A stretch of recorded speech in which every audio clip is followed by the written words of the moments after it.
PR পদ্ধতিতে নির্বাচন বাংলাদেশের মতো ভঙ্গুর গণতান্ত্রিক দেশের সম্ভব না।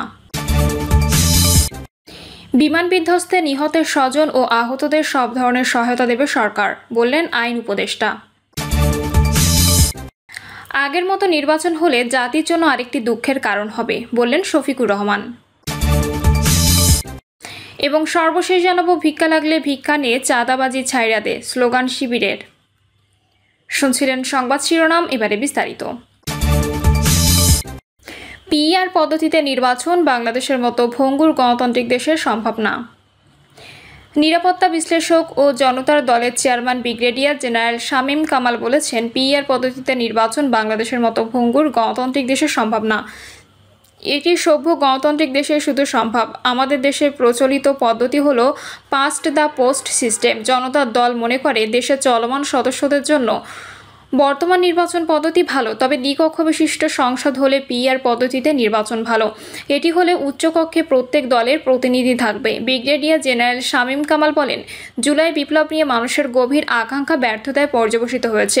সংস্কার, বিচার ও নির্বাচনের এজেন্ডা নিয়ে সরকার যে ঘোষণা দিয়েছিল তা সামাল দিতে পারছে না।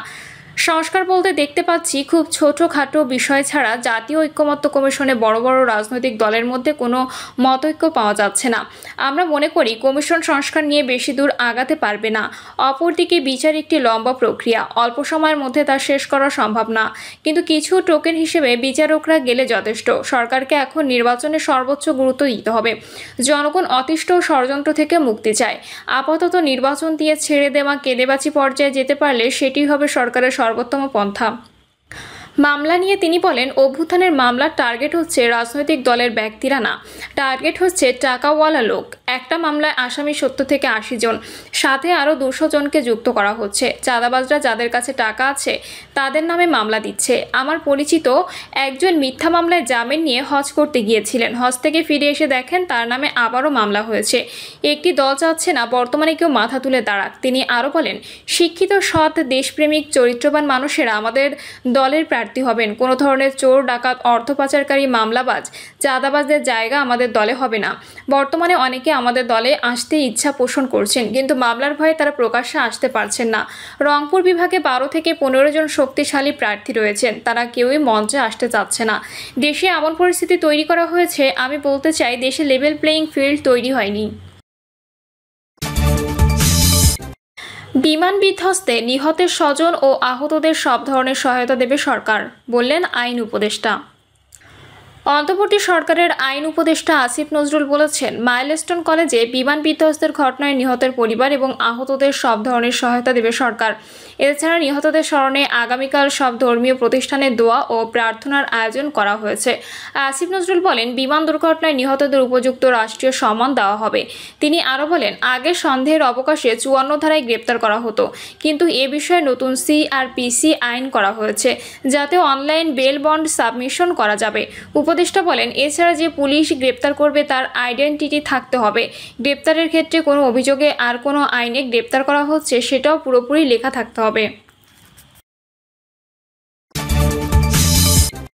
আগের মতো নির্বাচন হলে জাতির জন্য আরেকটি দুঃখের কারণ হবে, বললেন শফিকুর রহমান। জামায়াতে ইসলামীর আমির ডক্টর শফিকুর রহমান বলেছেন, আগামী জাতীয় নির্বাচন মানুষের প্রত্যাশার নির্বাচন। তিনটি নির্বাচনে মানুষ পছন্দ অনুযায়ী ভোট দিতে পারেনি। আমরা আশা করি আগামী বছরের প্রথমার্ধে এ নির্বাচন অনুষ্ঠিত হবে এবং হওয়া উচিত। এর মধ্যে আমরা এটাও বলেছি, যদি প্রয়োজনীয় বা বেসিক সংস্কার করা হয় না হয় এবং যদি আগের মতো নির্বাচন হয়, তাহলে এই নির্বাচন জাতির জন্য আরেকটি দুঃখ এবং বেদনার কারণ হবে। শফিকুর রহমান বলেন, আমরা জানি এ সময় বিচার কার্য শেষ করা সম্ভব নয়, কিন্তু এই বিচারের সময় সরকার এবং বিচার বিভাগের আন্তরিকতাটা দেখতে চাই। আমরা দৃশ্যমান কিছু দেখতে চাই, 2-4টা হলেও শীর্ষ অপরাধীর শাস্তি দেখতে চাই। এরপর এই ধারা অব্যাহত থাকবে। পরে যারা দেশের শাসন ক্ষমতায় আসবেন সেই বিচার কার্যটা চালিয়ে যাবেন। যদি কেউ ধানাই পানাই করে, মনে রাখবেন যুবকেরা রাস্তা চিনে ফেলেছে। ভবিষ্যতে আপনি করেন আর আমি করি, ধানাই পানাই করলে আপনাকে বা আমাকে ছাড় দেবে না।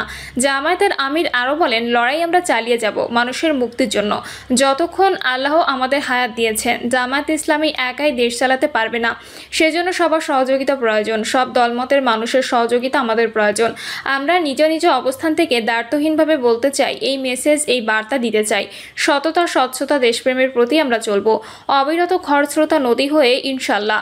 কিন্তু এর বিপরীত ধারায় যতজন চলবেন তাদের নদীর স্রোত যত প্রবল হোক, ইনশাল্লাহ আল্লাহ তাআলার শক্তি দিয়ে আমরা তা থামিয়ে দেব, উল্টো চলতে দেব না। সিলেট মহানগর জামায়াতের আমির মোহাম্মদ ফখরুল ইসলামের সভাপতিত্বে শফিকুর রহমান বলেন, আল্লাহর কসম, আমাদের রাজনীতি এজন্য নয় যে আমরা ক্ষমতায় তক্তে বসে চেয়ারে বসে বাংলাদেশের কোনো সম্পদ কিভাবে নিজের এবং শ্বশুর পরিবারে আয়ত্ত করা যায় সে চেষ্টা করব। এই রাজনীতি আমরা করব না ইনশাল্লাহ। আমি আমার কর্মীদের সাফ জানিয়ে দিয়েছি, আগামী রাজনীতিতে জামায়াত ইসলামীর দায়িত্ব হবে নিজের বাবার সম্পত্তি এবং নিজের সম্পত্তি থেকে জনগণের জন্য খরচ করা।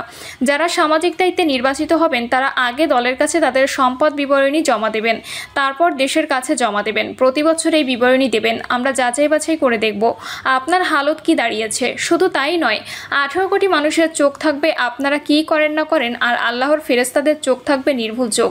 সেটা নিয়েই আমরা আগামী দুর্নীতিমুক্ত বাংলাদেশ গড়তে চাই।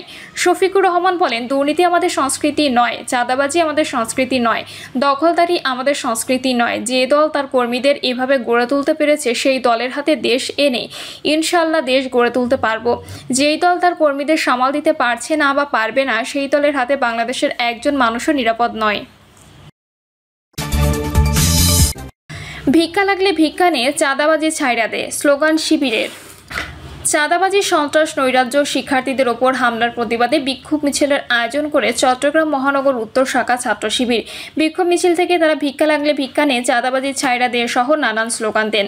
চট্টগ্রামের কাপাসগোলা জামে মসজিদ প্রাঙ্গণ থেকে বিক্ষোভ মিছিল শুরু হয়।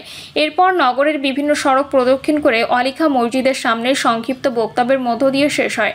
চট্টগ্রাম মহানগর উত্তর সেক্রেটারি মুমিনুল হক মুমিনের সঞ্চালনায় সমাবেশে বক্তব্য রাখেন ছাত্র শিবির চট্টগ্রাম মহানগর উত্তর সভাপতি তানজির হোসেন জুয়েল ও চট্টগ্রাম মহানগর দক্ষিণ সভাপতি ইব্রাহিম হোসেন রনি। প্রধান অতিথির বক্তব্যে তানজির হোসেন জুয়েল বলেন, বিগত সময়ে ফ্যাসিবাদীরা যে স্লোগান দিয়েছিল, গতকাল ছাত্রদল একই স্লোগান দিয়ে নব্য ফ্যাসিবাদের পরিচয় দিয়েছে। সারা দেশে চাঁদাবাজি করে ব্যবসায়ী ভাইদের বিরক্ত করে তুলেছে। ছাত্রদলের ব্যানারে যারা জামায়াত শিবির রাজাকার এই মুহূর্তে বাংলা ছাড়ার স্লোগান দিয়েছিল তাদের হুঁশিয়ার করে তিনি আরও বলেন, কিছুদিন আগেও যারা আমাদের বাংলা ছাড়া করার ঘোষণা দিয়েছিল তারাই আজ বাংলাদেশ ছেড়ে দিল্লি গিয়ে বসে আছে। এভাবে নৈরাজ্য সন্ত্রাসী কর্মকাণ্ড চলতে থাকলে ছাত্রলীগ আওয়ামী লীগের চেয়ে কঠিন পরিণতি ভোগ করতে হবে। বিশেষ অতিথির বক্তব্যে মহানগর দক্ষিণের সভাপতি ইব্রাহিম হোসেন রনি বলেন, জুলাই বিপ্লব শুধুমাত্র 36 দিনে জুলুম নির্যাতনের কারণে ফ্যাসিবাদের বিরুদ্ধে আন্দোলন হয়নি, বরং বিগত 17 বছরে নিষিদ্ধ ছাত্রলীগের চাঁদাবাজি, টেন্ডারবাজি, নির্যাতনে অতিষ্ঠ হয়ে ছাত্র জনতা একটি সর্বাত্মক আন্দোলন গড়ে তুলেছিল। বীর চট্টলা ইসলামী আন্দোলনের শিকড় অনেক গভীরে। ছাত্র শিবিরকে টার্গেট করলে তোমাদেরকে কঠিন পরিণতির জন্য অপেক্ষা করতে হবে। চাঁদাবাজি রুখতে ছাত্র জনতা, ব্যবসায়ী, দোকানি সবাইকে ঐক্যবদ্ধ হয়ে কাজ করার আহ্বান জানিয়ে সমাবেশ শেষ হয়। প্রিয় দর্শক, এই ছিল এখনকার সর্বশেষ সংবাদ। আপডেট সব সংবাদ পেতে চ্যানেলটি সাবস্ক্রাইব করে বেল আইকনটি ক্লিক করে রাখুন।